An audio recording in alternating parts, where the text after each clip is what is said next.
Popcorn World.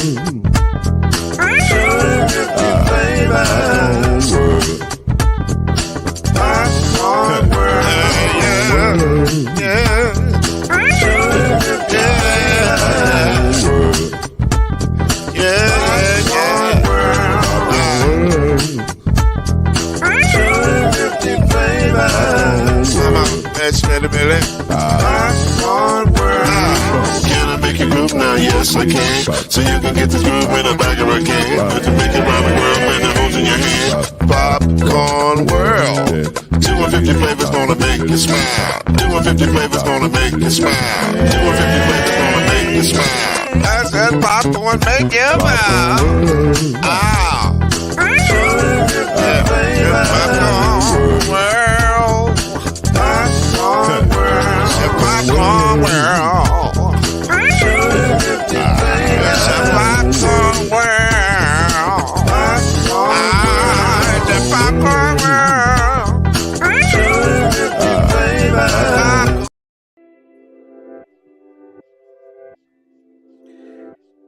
Hey everybody, BetOnline is your number one source for all your basketball info, stats, news, and scores. Hi, it's Lloyd Spence, and listen, get the latest odds and lines, including the latest player reports, like what is going to happen to Anthony Davis for this year's pro basketball playoffs.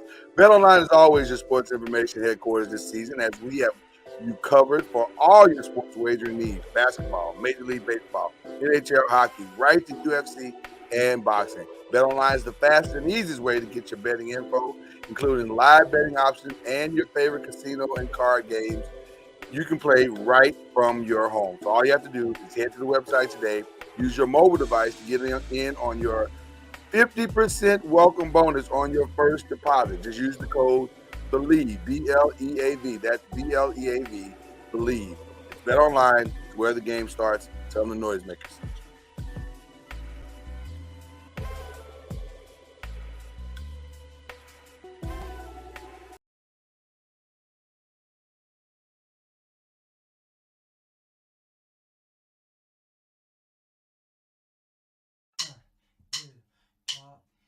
You're now listening to BLEAV in the ACC with Heisman Trophy winner and Florida State legend, Mr. Charlie Ward, Wave 3 TV, and Fern Creek Hall of Famer Kendrick Haskins, and Mr. Talking Noise himself, and of course Mama Noise's man, Lloyd Spence. And now, it's time for BLEAV in the ACC.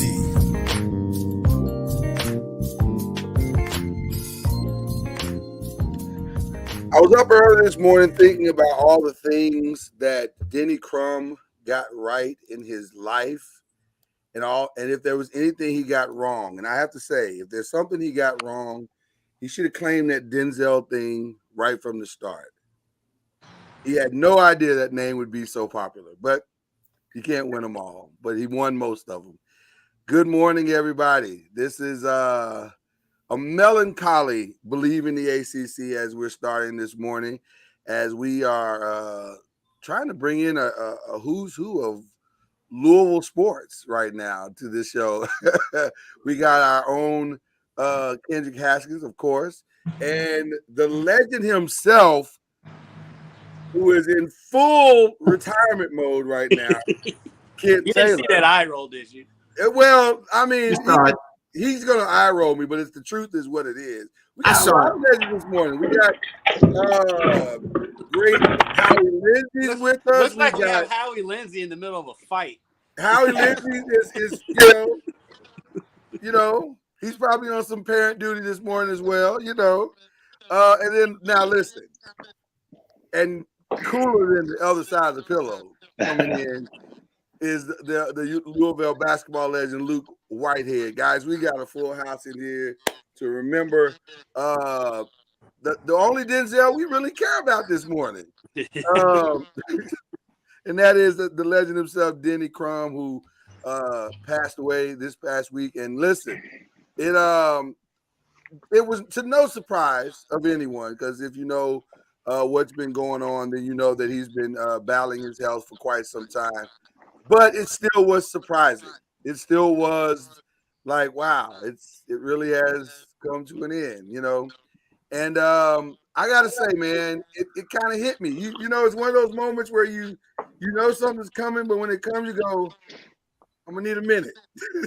I'm gonna need a minute. I'm gonna need a second here. Because Denny, for a lot of us, shaped basketball. It shaped the love of it for us. And you don't remember. The one thing I hate about the passing of time is that the further away you get from a person's time in the sport, the sport is a little bit unkind to the legacy that they truly represented. And I think Denny is probably as glowing an example of that as anybody. But that's my opening thoughts of who he was. But we've got Kendrick, we've got Kent, we got Luke, we got Howie. Guys, I mean, what are your opening thoughts of the man himself, Denny Crum? Kendrick, you go. You're the co-host of the show. I figure you got your tongue. You got anything to say?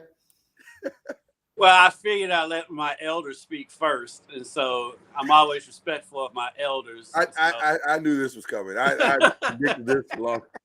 You know what? Then I'll go. I'm happy to have two of the other three people who are guests on the show on today. I knew one of the people was going to be rambunctious, but anyway. But no, Denny meant so much to the game of basketball and to this community. It's been great talking to the former players the last couple of days. I talked to Luke on the phone yesterday. Talked to Judge Derwin Webb. It's always cool to call him Judge Derwin. It is. It's very cool. Roger Berkman, and of course, I talked to LeBradford Smith. And the funny thing was when I asked about Denny's coaching on the floor, all of them gave the same answer without knowing what the other guy said. And it was always about how Denny thumped the game, how he would maybe run a play early in the game, and you may not see it again until the end of the game because he's seeing how you're going to react to it. And they all have generally the same answer. So, I mean, it was just cool to see how they reminisce about Denny and how their comments were all very similar, even though I talked to them at totally different times of the day. Wow. Damn it. Well, Howie, since Kent lost his place in line, you go ahead.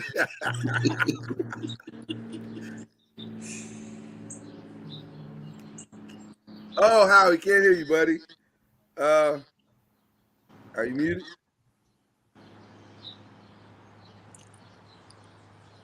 Okay, Howie, you may have to go back out and come back in.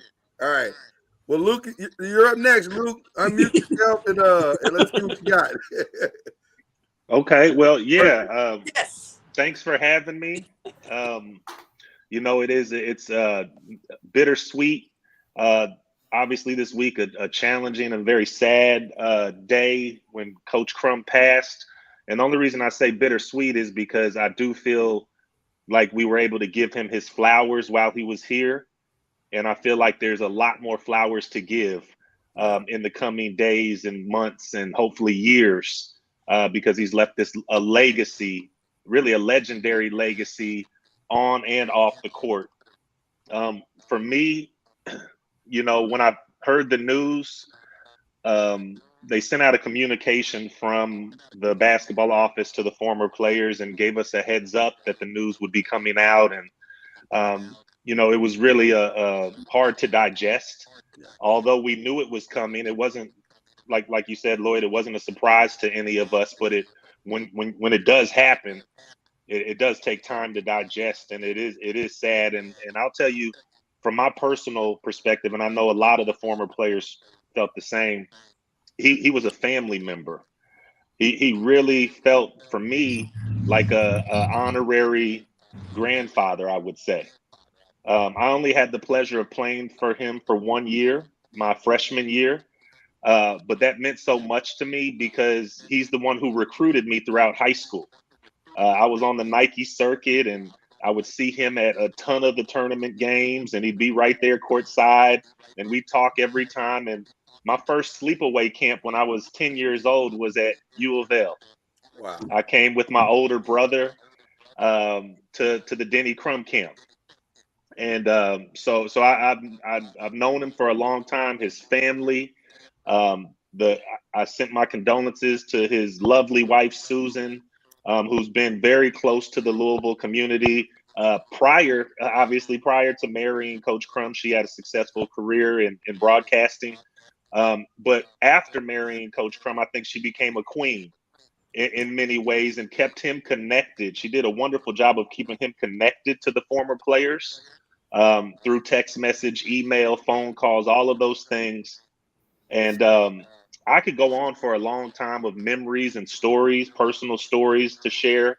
I'll wait on that, but I did want to say that for me, his and I know it's hard to say, but for me, his legacy was even more important after I played for him. So I played for him for 1 year. My freshman year wasn't a wonderful year. It was the year he ended up retiring. We didn't have a ton of wins, but I would say I learned a lot from him, and it went well beyond the court.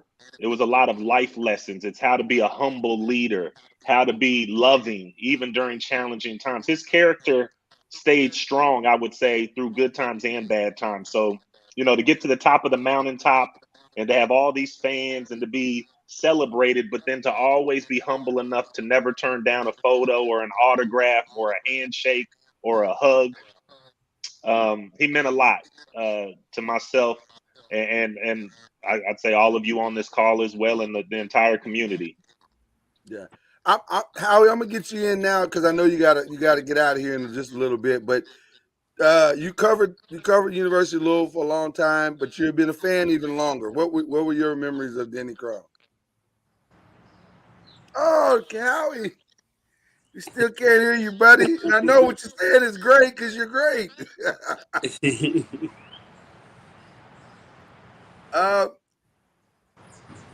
I would say, Howie, you might have to park, buddy. You might have to pull over for a second and figure this out. You may have to.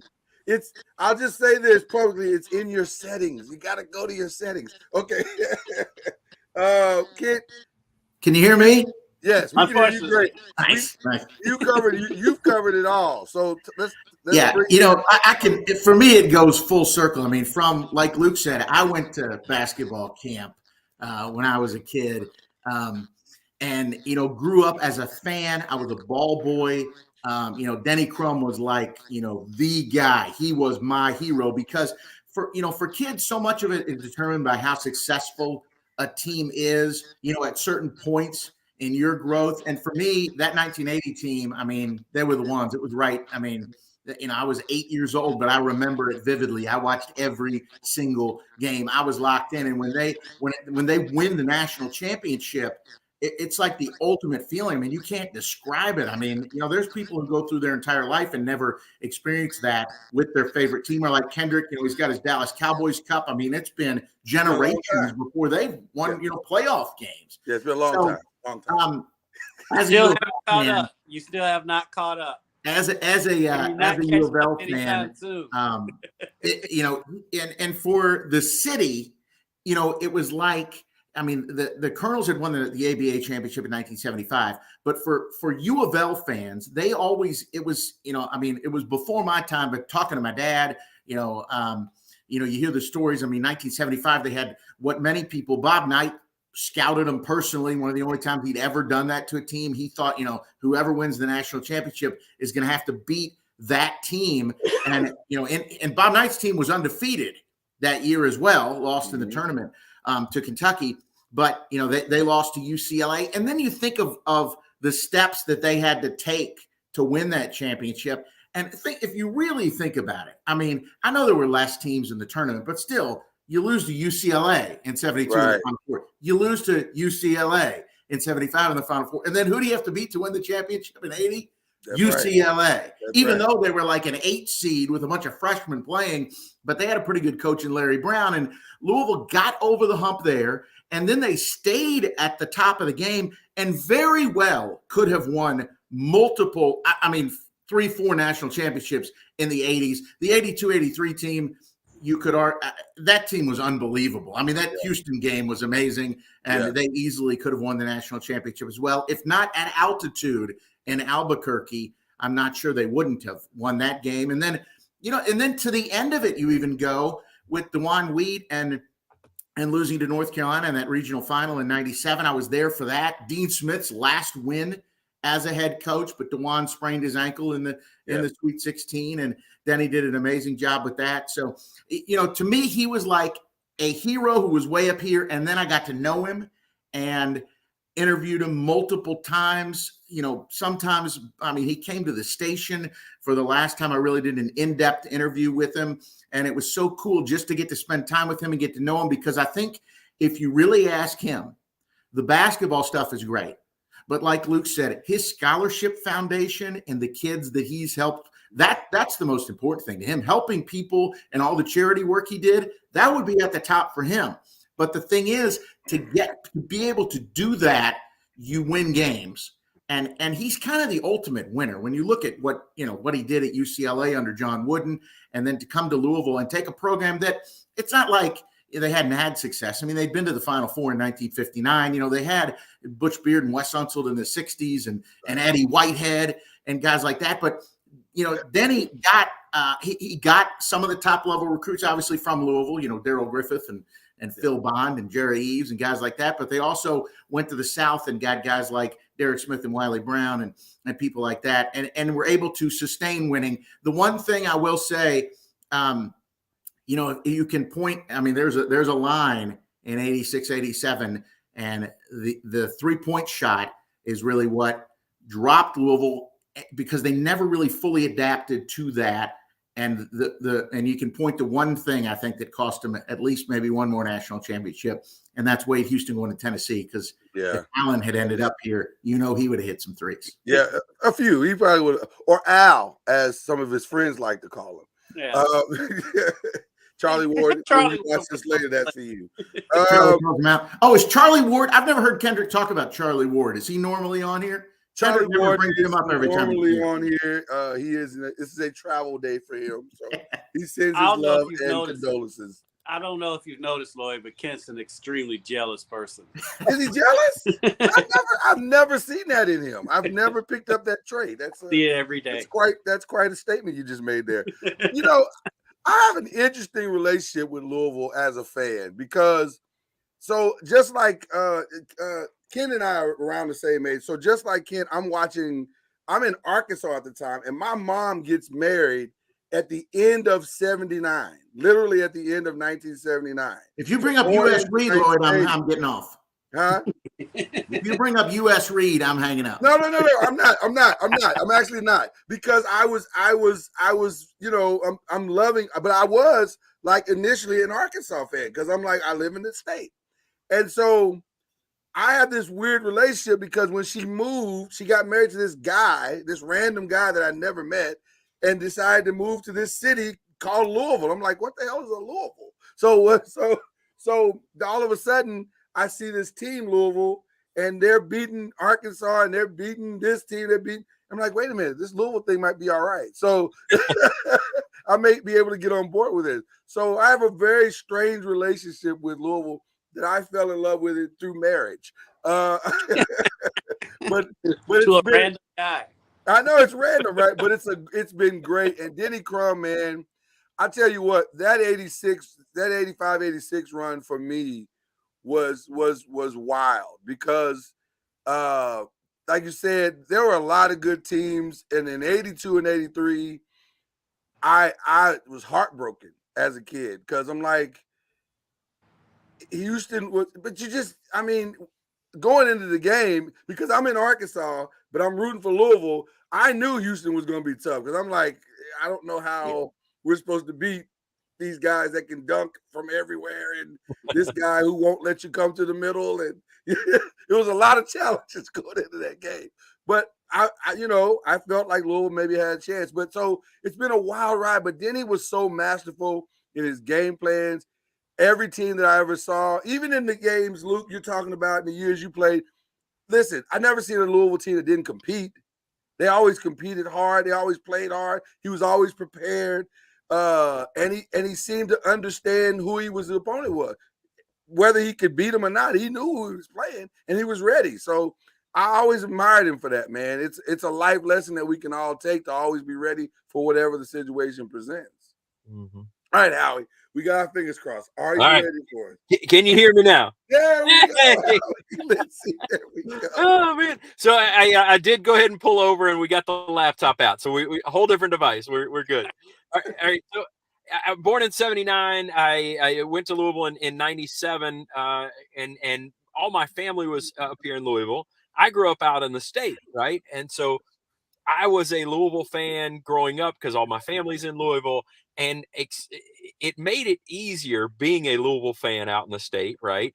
That whole '80s run, because I could say I could point to success, and I could point to Final Fours and championships, and it was such an odd thing for me to be a Louisville fan in Bowling Green, Kentucky.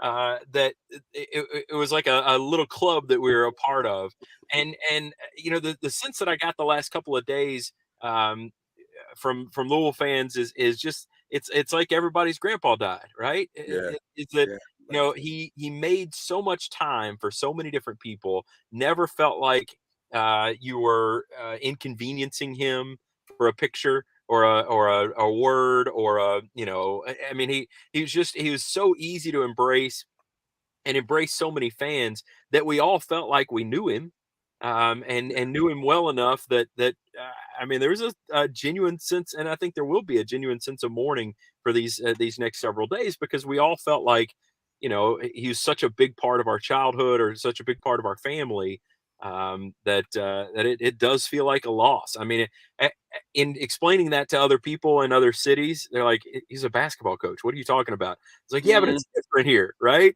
And it's different when he was such a big part of your childhood and your family and your growing up experience.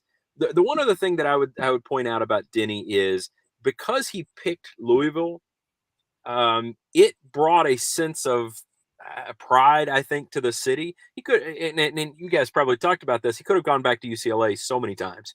He could have gone to other schools so many times. He's not from here. He made this place his home by choice. And somebody picking Louisville, right, is different than somebody growing up here and just being from Louisville. Yeah. It's nice to be from Louisville. I mean, it's nice to be Kentuckian, and that's, part of your home and your heritage, but he chose to be one of us. Yeah. And that's a different thing. And I think it certainly built into the pride of, he's one of us now. He's so Louisville, you forget that he was anywhere else. Right. Like, you forget that this is the guy that recruited Bill Walton. Like, you forget that. Right? Yeah. Luke, I gotta ask you, in your relationship with him, what's some of the things that you take away and you say, I'll never forget he told me that, if you can share that? Yeah, for sure. I would say from a player's perspective, the thought of, it's not a loss, it's a lesson. Everything for him was really him sharing wisdom and things that you could take away from the court and away from the game and apply to life. And so for me, those were those moments of, like I said, if something was really challenging, he always knew how to keep his composure. He had his emotional intelligence was through the roof, I would say. And so that's something I've applied for myself and tried to apply for myself in life and in business and things to be successful after the game. Attention to detail was another thing that he was really big on. I know he went hard with us in practice. When I first got here, I had to learn how to use the backboard on a whole nother level. Prior to being here, I'd use it on layups most of the time. Yeah. But he had us shooting deep jump shots off the glass, and you're gonna learn how to use that backboard really well. So like the attention to small details, I think, was really important and something that I think helped him find a lot of success in his career. After the game of basketball, because some of you know, I played 1 year for him, my freshman year, and then Coach Pitino came in, and I played through that transition the remainder of my career under Coach Pitino. But was able to remain in close contact with Coach Crum up until this week, I would say. And for me, his door was always open. He was always so quick to respond and share advice. I remember one time, and this wasn't that long ago, this might have been 5 years ago, I had a basketball camp for the kids called the Louisville Legends Camp. And I reached out and to see if he would come by and do a cameo and speak to the kids. And I'll never forget, he said, Luke, I'm getting pretty old, buddy. I don't do camps anymore. But if it'll help you be successful, I'll be there. Wow. And so he showed up, and I remember talking to Jonathan, who really helped manage a lot of his career and things he was doing. And he said, hey, it depends on what type of day it is. He may stay for a few minutes. He may stay longer. And I said, hey, even if he just stops by to take a picture, that'd be great. He comes into the gym. He sits down with the kids. He stays for about an hour. Wow. He tells all these stories about John Wooden and how he got into the game. And, the players asked him, the kids asked him, who's your favorite player that you've ever coached? And his answer was, I can't pick one. I love them all. Yeah. And so that was maybe political answer from him, but I think it just showed his character there. He stayed for about an hour. He took the championship rings off his finger and gave them to the little 7 and 8 year olds. And I said, Coach, you sure? Wait a minute. He said, oh, it's fine, Luke. They're not going to break them. And then after he talked for about 30 minutes, he sat there and signed 150 autographs of kids' sneakers and jerseys and whatever they passed to him, he was signing. And so I thought that was something that showed, even when he was, like I said, probably about 80 years old, he came there to do that for a former player. He didn't have to do that. Yeah. My wife and I, when we got married, it was at his house, at his estate on the lake. He opened the doors. Him and Susan opened their doors and were witnesses to our small, intimate wedding. Awesome. And so that was something I'll never forget. One of his dogs was named Luke, which is kind of a funny story because this whole time I've been walking around with my chest a little high saying, Coach loved me so much he named his dog after me. Cool recently, I found out he had a nickname of Cool Hand Luke. And so that gave me a little slice of humble pie. But, he never told me that. I said it to him. I said, oh, you named your dog after me? And he just winked at me and smiled.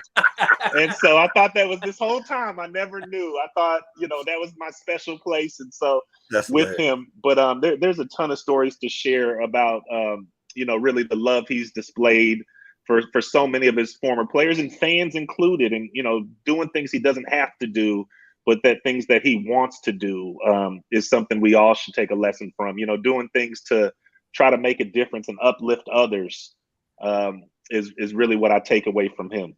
This is going to sound like a weird statement, but Kent, I think you'll appreciate it. It feels like when he came to Louisville grabbed a hold of an identity that it had longed for quite some time, and he brought something that it was missing, and it infused into the city, and it kind of changed the city. Like there was a pride that kind of came with his arrival. Would you agree or disagree with that, kid?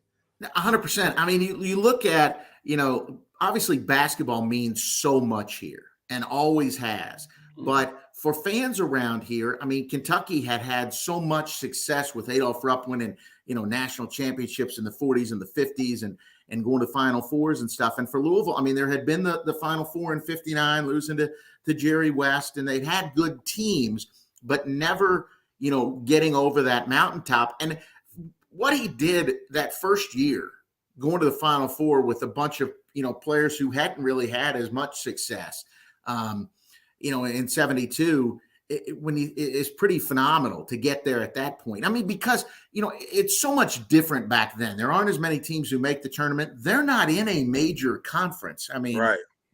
For years, for most of his career, really all of his, Conference USA was the biggest conference they were in during the course of his career. Fans of a certain age, they don't realize, what it was like. I mean, you hear so much of the talk on the national shows is about how they played that tough early season schedule to get ready. Right. Well, one of the reasons they did that is because he knew, the Metro, while I mean, tough. I mean, there were some schools who went on and are now in bigger conferences now, but still, I mean, they weren't going to get that same level of competition during the course of the season. But he didn't duck anybody. But he went. Yeah, you're right. Winning that, getting to the Final Four, winning that national championship, and then and as Holly talked about earlier, staying here. Because he had in 75, John Wooden has said he wanted Denny Crum. He offered it to him, if I'm not mistaken, right?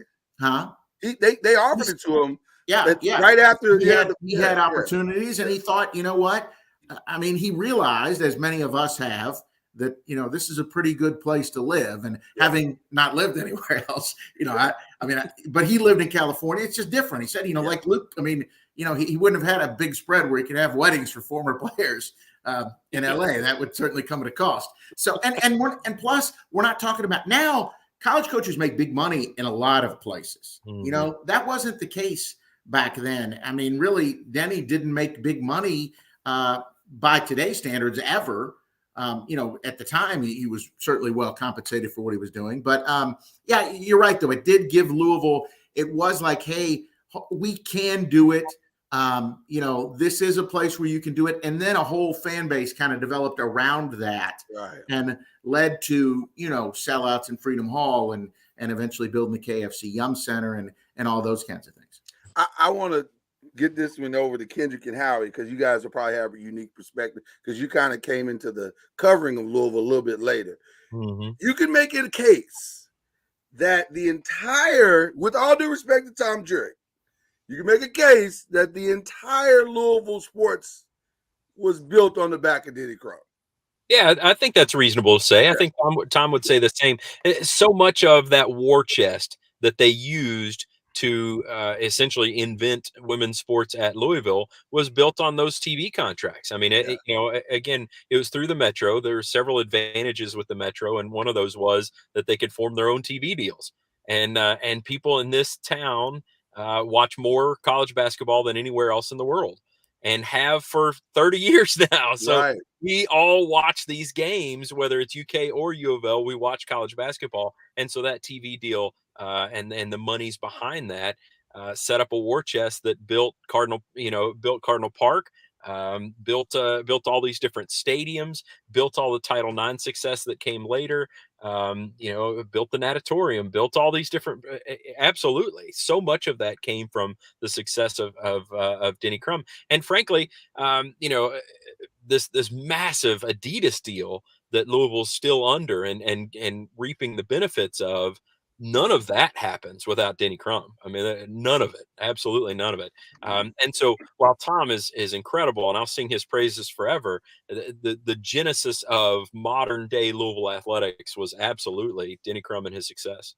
Right, because if you think about it, at that time, growing up, and me, Lloyd, Howie, Kent, all can remember those times when they were giving away U of L football tickets in Kroger.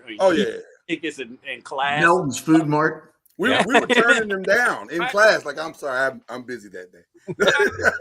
Right, and all that changed. So U of L was it. The Colonels had gone away, and so with the Louisville Catbirds was around at some point. But U of L basketball was Louisville's professional sport, and to this day it still is, for the most part, the way we cover it. And all of that is due to Denny and due to Denny winning. Yeah. Cord Franklin asked a very interesting question here, Luke. He said, what was one specific thing that Crum did as a coach that you didn't like then, but as a man you appreciate now and you understand why he did it? That's a great question. That's a great question. I would say one thing was taking a long time to review a game and really go over and over. I mean, it felt like it was like a 4-hour or 5-hour session of just going over every small detail and mistake and thing that we could have corrected. And I just remember looking back and saying, oh, this is just, come on, let's just move on, is really what I was feeling like at the time. And now that I'm older, I realize, you really have to learn from your mistakes and take time to use them as an opportunity. Like I said earlier, like he taught us that it's not a loss, it's a lesson. Yeah. And so sometimes you have to slow down. People are so quick, and I've seen it. And I have a son now that's playing high school basketball. Cash, shout out to Cash Whitehead at Ballard High School, and he loves to watch his highlights. And it's more important to watch the mistakes you made rather than the baskets that went in.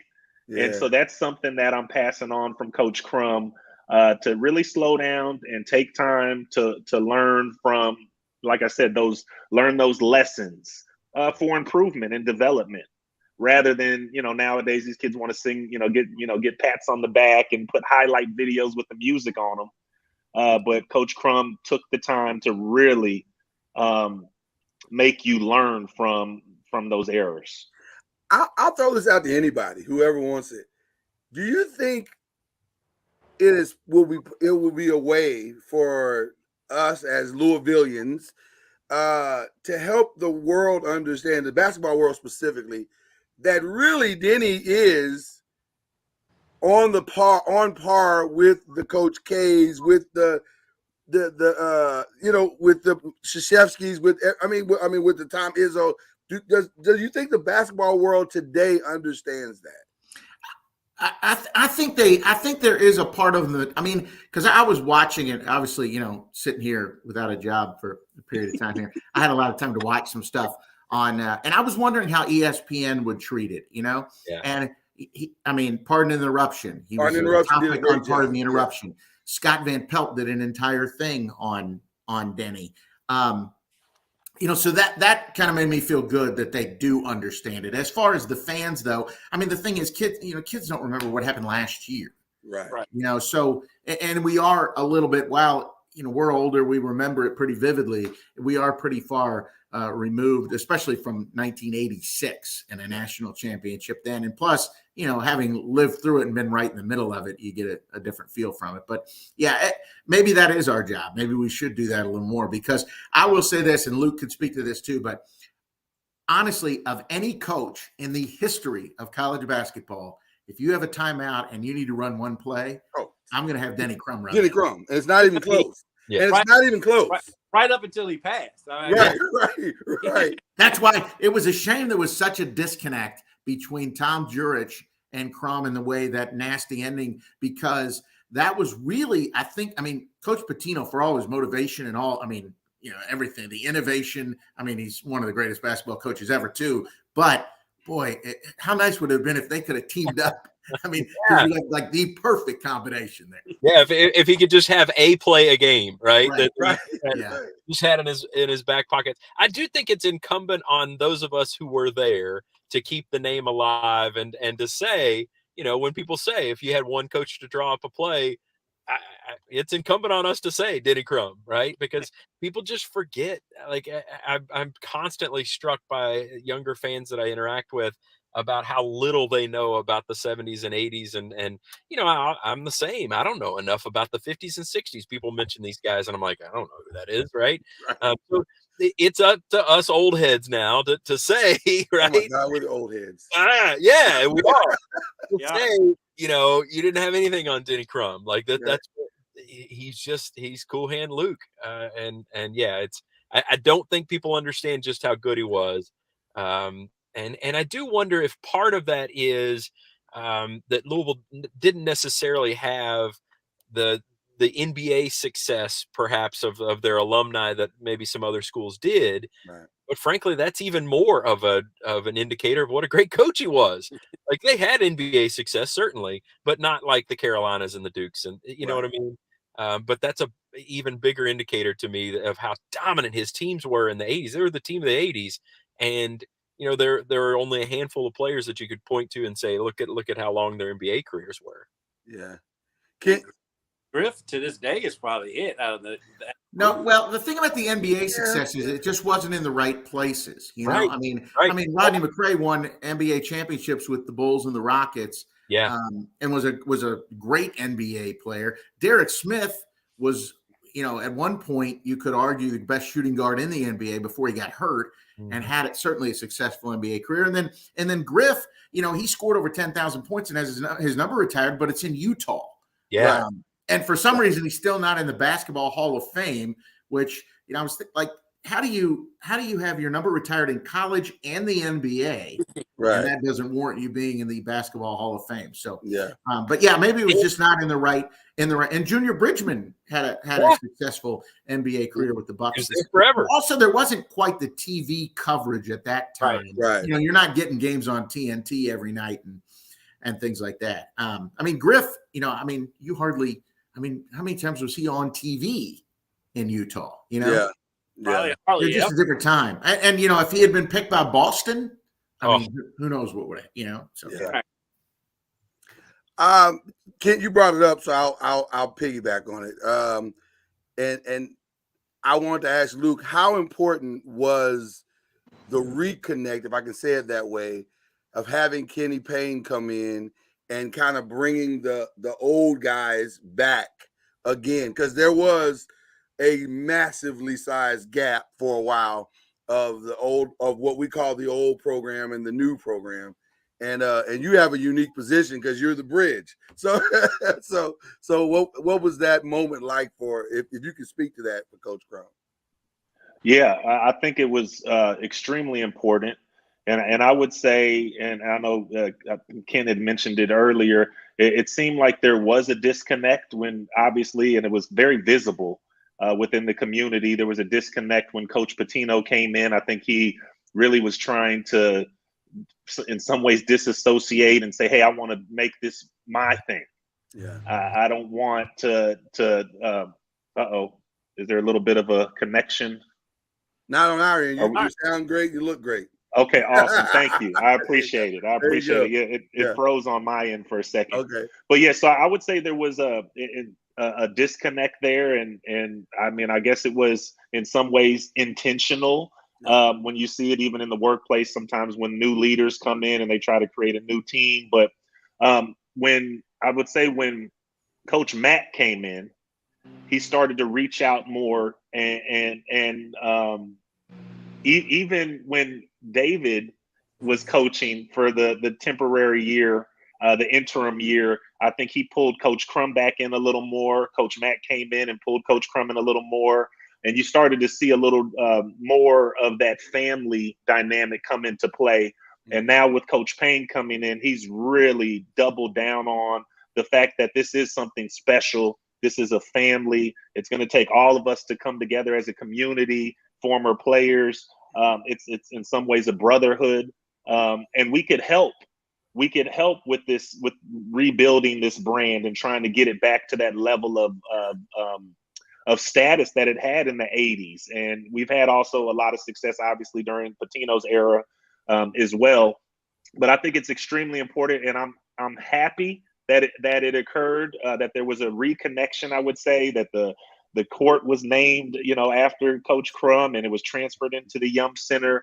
All of those things I think were great. As I said, being able to give him flowers while he could still smell them was super important. And in his passing, I think it is up to us to continue to give those flowers. I'd love to see not only a documentary about Coach Crum's life, but I think it could be a heck of a movie, with the paid, the big production, I would say, because it was a movie in many ways, his life and the story and the journey and the basketball greatness and the, building this impressive program and all the pride that came with it. A big part of why he stayed is why I stayed in Louisville. I'm from California, the San Francisco Bay Area, and there's a lot of awesome things going on out on the West Coast. I chose to plant my roots here in Louisville because there's something special about playing for U of L and being in this community, the love you receive from the fans and the media. It is in many ways NBA status. It's a culture, and it's something special that you don't find in a lot of other communities. Even when you see teams that have a lot of success, a lot of times they're competing with NBA teams in their city. A lot of times they're competing with other programs that are super close. But U of L, and I'll say in UK, in the state of Kentucky, we have something really special here. And I'm excited because I think we're going to get back to that level of greatness. And this culture is rich for it. And it's just something really unique. So did Kent and Kendrick show you the love you deserve, Lou? Because if they haven't, we can reprimand them right now. they went above and beyond. Above and beyond? Okay, all right. Let me tell you a story. Actually, before, nowadays they have all these recruiting guys and, I mean, they pretty much cover it. Like, I remember when Luke was at Oak Hill, it was probably the last time we actually could break on the news that a guy had come. I remember talking to Steve Smith when Luke had actually committed to U of L. Wow. That's how old I am. Wow. Even though Luke still looks like he could play. Yeah, Kent, don't age me. Don't age me. I will say this though, Luke mentions, giving him his flowers and everything. Important to note, one thing we haven't talked about is the Denny Crum Hall. And having that facility, naming it after him, I'm guessing, I don't want to speak out of school, but I think Vince Tyree had a lot to do with that. He understood, the history and the tradition. And that was really the last public appearance that we saw Denny. And it's just cool that because so many times things like that might happen after somebody passes away, but he was able to at least experience. And how could you not feel the love when you see your name on a building like that? And so that was pretty cool. Right. And being inside of there, because I went in there for the grand opening or whatever, and ribbon cutting, and he's prominent in there. I mean, there's a lot of history in there, and that dorm is unbelievable. And the way these kids live these days, Jesus Christ! But it's not the way we did it, right? No. It sets a high bar for after. I don't know. Like, I always wonder, like, where are you expecting to live when you get out? Because I've never lived anywhere this nice. That was nicer than my first apartment. Right? Yeah. Kent, you mentioned Oak Hill Academy. Shout out to my alma mater. I remember a story when Coach Crum came and was recruiting me, and he came to pick me up really at Oak Hill, and he landed. It was in Oak Hill. For those of you that don't know, is a basketball powerhouse, and there's been a ton of NBA players. It might be the high school with the most NBA players ever to come out of it. But it's in such a small town in the mouth of Wilson. The middle of nowhere. You smell the Christmas tree farm as you're driving in. Yeah, it's 2 hours to drive to the closest airport. But Coach Crum lands on the soccer field in a helicopter. Oh, wow. And gets out, and he's just gliding on the grass, walking over to me, and all the students are gathered around, and they're like, "He's here for you, Luke." And I'm like, "Yeah, that's my buddy." And he comes over and shakes my hand, and we talk, and I'll never forget that moment of him landing in a helicopter and that experience, and being able to get on a private jet to fly to Louisville for my visit, and things of that nature. The experience was, like I said, there's a lot of movie like situations that occurred, and I just think those memories are with all of us in many different ways. There will be a memorial. I'm 47 years old and never been on a private jet. Yeah, me. I'm a little older. That's kind of. You know what? We do have a button for that, don't we? We typically. Yeah, that's good. And that was a humble flex. You know what I'm saying? Just I got you. There will be a memorial on Monday, May 15th at the Yum Center at 7 p.m. Eastern, right? Is that right? Yes. I expect an Ali-type presence, if I can say it that way. Like, I think that place is going to be jam-packed, standing room only. And that's weird to say about an 18,000-seat building, but but I think it will be packed in there.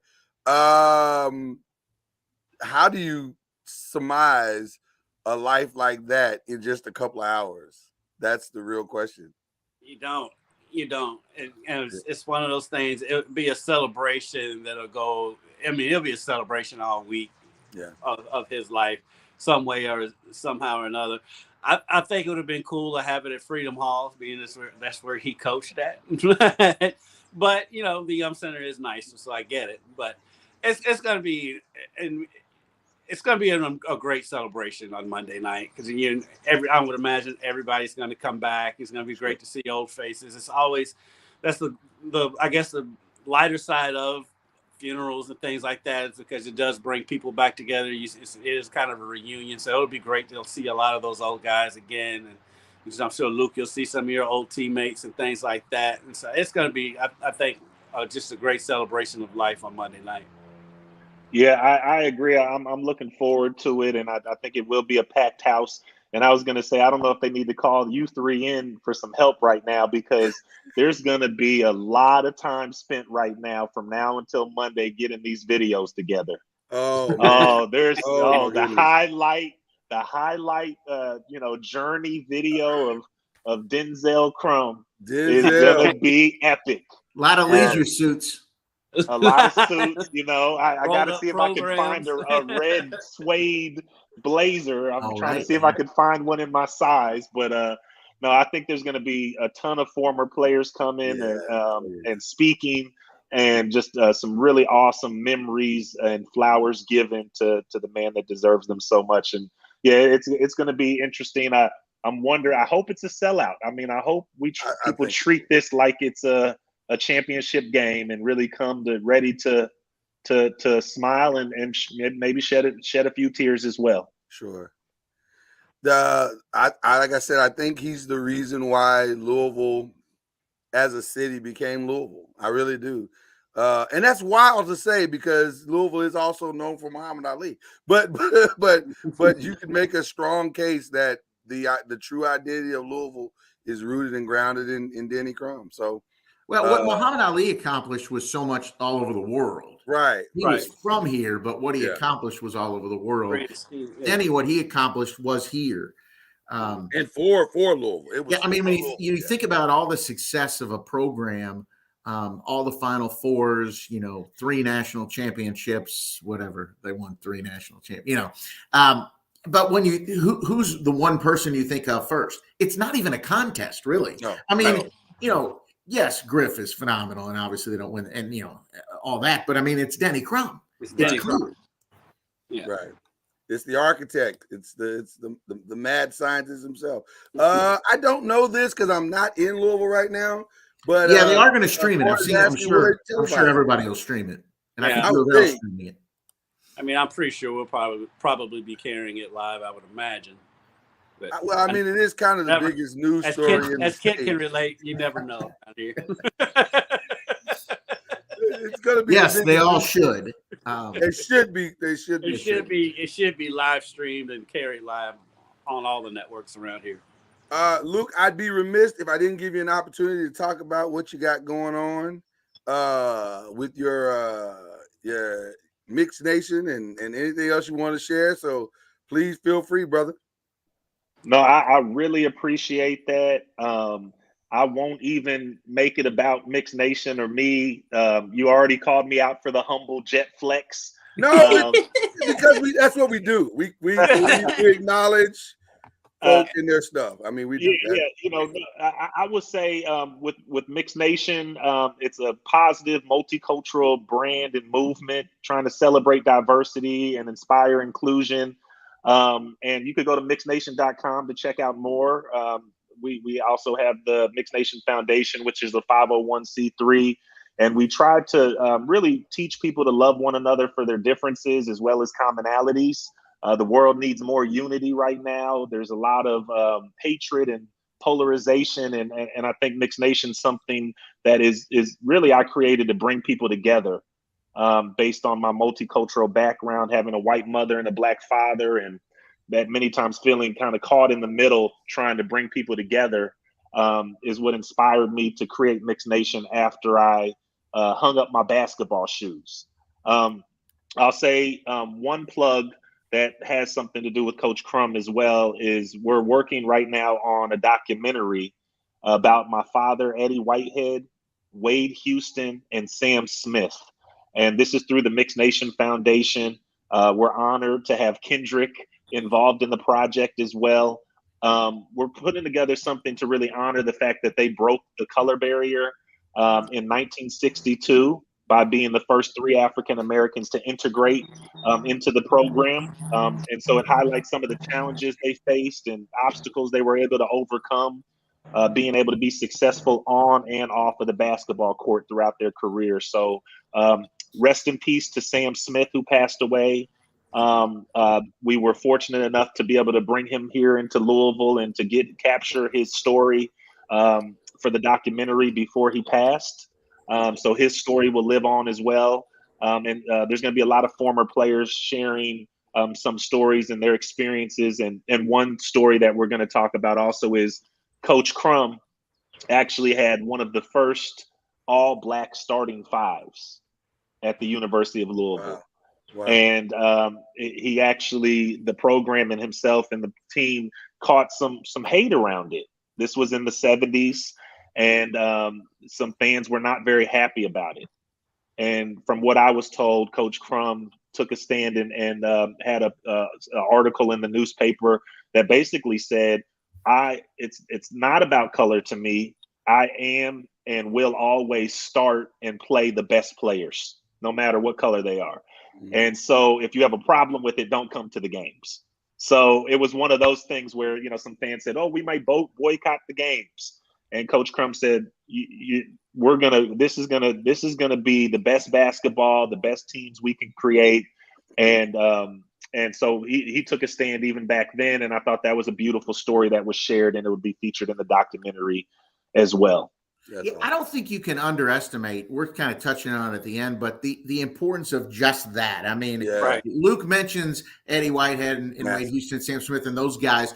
And then Denny came on and continued to recruit the best black players. And for a suburban white kid like me at the time, I don't know any different. My heroes are Daryl Griffith and Derek Smith and Rodney McCray and Charles Jones. And, I go to the camps and I meet Derek Smith and, feel like I get to know him and stuff. And then you don't know any different, and that's important, because a lot of times people don't have those opportunities, especially that early in life. But, Denny gave that to generations of kids here in Louisville. And that probably is at the greatest part of his legacy, is that he was fearless. He did what he thought was best to make this program become what it was supposed to become. And that's just, what a testimony, man. What a legacy. You got to think about the era he was doing that in. I mean, this is the early 70s. We're crazy. We're just coming out of marches and everything. Right. The whole civil rights movement. And he's doing this from day one in 1972 at his first coaching job. I mean, right.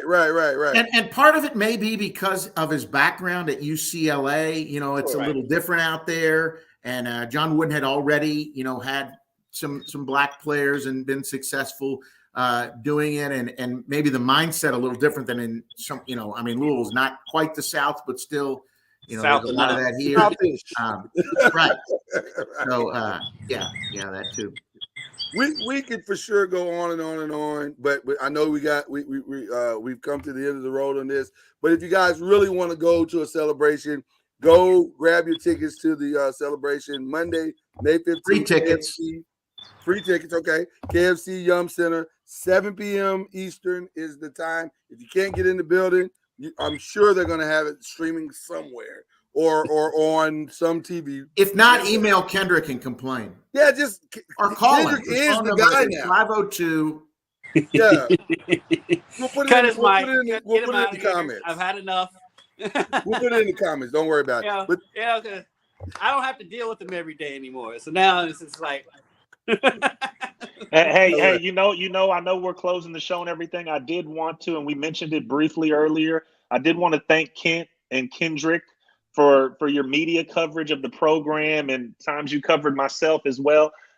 You deserve flowers as well. A lot of times you all are unsung heroes, and people don't realize how much work you put into knowing the game, learning the game, following, and making sure people at home on the comforts of their couch can know what's going on with the Cardinals. So thank you both very much. And Lloyd, thank you for having me on the show as well. Absolutely. Thank you, Luke. And thank you, Lloyd. And I guess Kendrick. It was an honor to have you guys. and it was an honor to talk about a man who was worth talking about. The one true Denzel in our lives that we truly all are connected to, the late great Denny Crum. Peaceful journey, my brother. Peaceful journey.